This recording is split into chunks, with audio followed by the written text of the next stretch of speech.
So, you have 3 days to explore London. That's great except just one small thing. The city is enormous.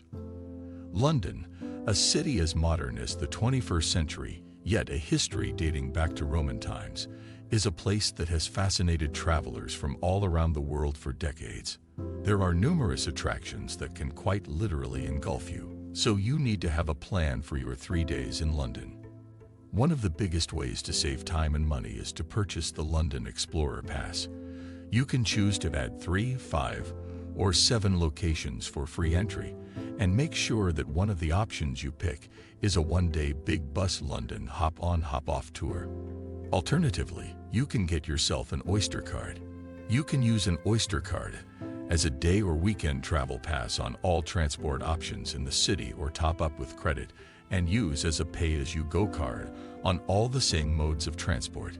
An Oyster card also gives you big savings on all your journeys. Far and beyond presents. 3 perfect days in London. Beginning with Day 1. The Royal Tour of London.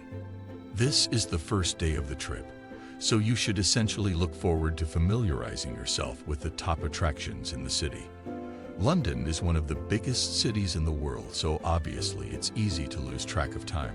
However, you have to time your visits and days in a way so that you get to enjoy as much as possible in the limited time you are here. Spend the morning at Buckingham Palace. Start your day with a hearty English breakfast, and then head over to the one and only Buckingham Palace, the official residence of the Queen. Buckingham Palace is one of the most London-like sights that you have to tick off your list. Another amazing thing to do while you are visiting Buckingham Palace will be to watch the Changing the Guard ceremony. You should check the timings in advance, but it almost always takes place every day at 11:30 a.m. from April to July, and on alternate days for the remaining part of the year. Note, touring the palace, optional, can take a couple of hours to a half day. It is best to arrive as early as when it opens at 9:30 a.m. Buy skip the line tickets, so you can appreciate the royal residence and also make it to the Changing the Guard ceremony on time. Spend your afternoon at the Houses of Parliament and Big Ben. After spending a wonderful morning at Buckingham Palace, take a gentle walk towards the notable Thames River, but take a slight detour and walk over to one of the greatest structures in London. Other than Big Ben, the Palace of Westminster, also known as the Houses of Parliament. Depending on how much time you wish to spend here, you can either take a guided/self-guided tour of the palace, approximately an hour or two, or you can simply stroll outside and appreciate the grandiose architecture of the place. A couple of minutes walk from the Palace of Westminster is the next big attraction, Big Ben, a neo-Gothic style of architecture. The clock and the clock tower has been in existence since 1859. Admire the architecture of the edifice, and then take a nice stroll over the prominent Westminster Bridge, which crosses the Thames River. Take a short 5 minutes walk back across Westminster Bridge to Westminster Underground Station, and take the Jubilee Line to London Bridge. Once you're back above ground, walk a couple of minutes to Borough Market. You can also walk from the London Eye to Borough Market following the river, which would take around 45 minutes. You are now at London's most famous food market, and there is no better way to end your day in London than here. The area is literally overflowing with bars, pubs, restaurants, and food stalls selling wine, cheese, burgers, wraps, and plenty of sweet treats.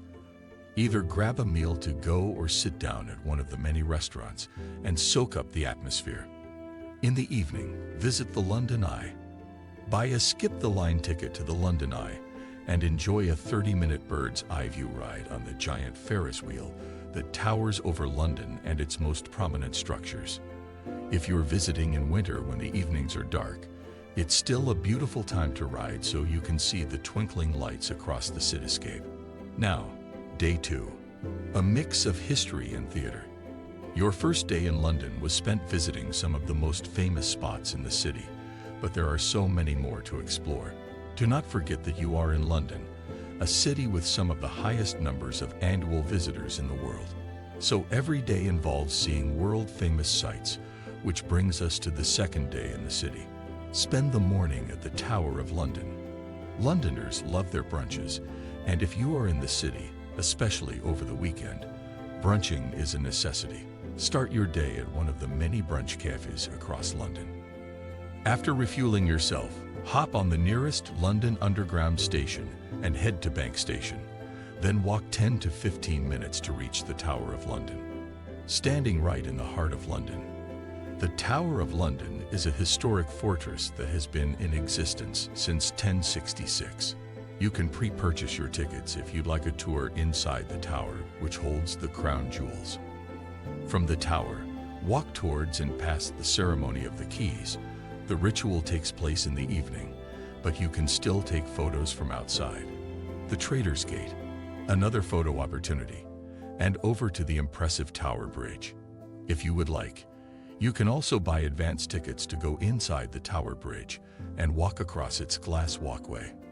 In the afternoon, visit Trafalgar Square. Sit down for lunch at one of the restaurants near the Tower of London and replenish yourself. Then walk 10 minutes to Tower Hill Underground Station and take the District Line to Embankment Station. From there, walk 5 minutes and you will find yourself at Trafalgar Square, a public space that is open 24 hours of the day. Trafalgar Square is one of the city's most prominent squares. There are numerous monuments to see around the square, including Nelson's Column, and at most times of the day expect to see various street performers entertaining the crowds.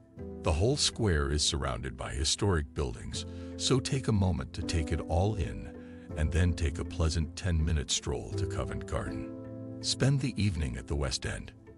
Embrace yourself as you are now in the heart of London's West End, the stunning Covent Garden. And there is no way you can leave London without experiencing a West End show. Home to tons of theaters like the Royal Opera House and the Royal Theatre, Covent Garden is the perfect place to shop and eat before watching a play or musical in a nearby theater. Lastly, Day 3.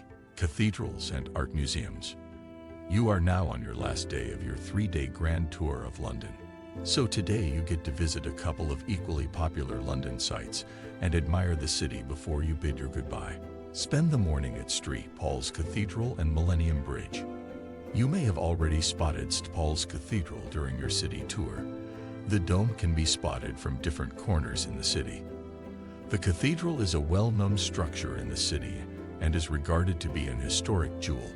You could sit or stroll outside in the surrounding gardens to appreciate the architecture, or you could pre-purchase an entrance ticket and walk the same grounds where, once upon a time, Prince Charles and Princess Diana said, "I do." Just 5 minutes walking from St. Paul's Cathedral is the Millennium Bridge, mostly known for the role it played in Harry Potter and the Half-Blood Prince, but also because it provides magnificent views of the River Thames and the buildings lining both the south and north banks. During the afternoon, visit Shakespeare's Globe and Tate Modern. Cross the Millennium Bridge and walk a couple of minutes to find yourself at Shakespeare's Globe, a theater steeped in history. The Globe was established in 1599 and still continues to commemorate William Shakespeare's famous work. You probably won't have time to catch a performance, but you can definitely stop by for some photos. Stop for lunch at the Swan, the riverside restaurant at the Shakespeare's Globe, and fill up for the rest of your last day of sightseeing. Last but not the least, a couple of minutes walking from Shakespeare's Globe, and you'll reach the Tate Modern, one of the 4 museums in the Tate Group that is home to approximately 70,000 masterpieces of the National Collection of British Modern Art. Entry is free unless you want to attend a special exhibition. Lastly, spend the evening at your leisure. A city as big as London can be overwhelming, so for the last night in city, it is best that you keep it simple and light.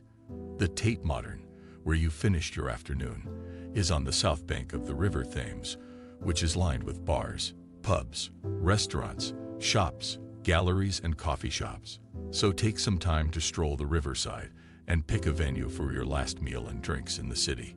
You'll really be spoiled for choice here. So there you have it, the perfect 3-day London itinerary. What did you think? Did you learn something new? Which one was your favorite? Let us know in the comments below. And don't forget to like and subscribe to Far and Beyond.